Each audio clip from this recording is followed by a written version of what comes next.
Бәріңізге сәлем, құрметті оқырмандар. Бүгін сіздермен бөлісетінім құрт маринесі. Немесе құрттан тәтті сусын деуге де болады. Видеоны соңына дейін қарап, ұнаса лайк басып, каналыма жазылып, қоңыраушаны басып қойыңыздар.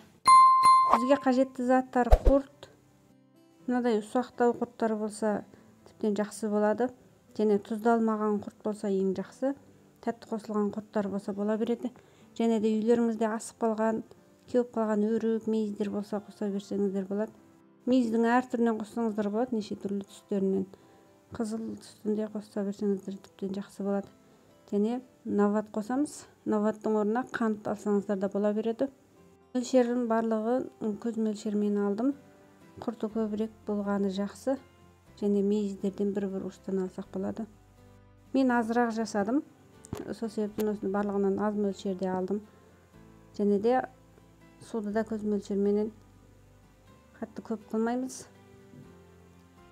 Құрт батып тұратындай су құйып, құртты салып, қайнап тұрған суға және наватты немесе қант салып, алдымен 15 минуттай қайнатып болғаннан кейін өрік мейіздерді салып жіберіп, жарты сағат қайнатып аламыз. Жарты сағатта суда кішкене тартылып, қоюланып, өрік мейіздердің барлығының дәмі шығып тұратын болады. Қақпағын жауып қойып, жарты сағат қайнатып болған соң, толықтай суытып алып, ыдысымызға құйып аламыз, банкілерге құйып алсақ болады. Мінекей қоюланып шықты, осындай болды. Өте дәмді болып шығады.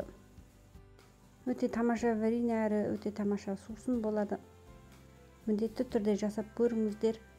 Мені жоғалтып алмас үшін каналыма жазылып қойыңыздар. Назарларыңызға рахмет. Астарыңыз дәмді болсын. Сау болыңыздар.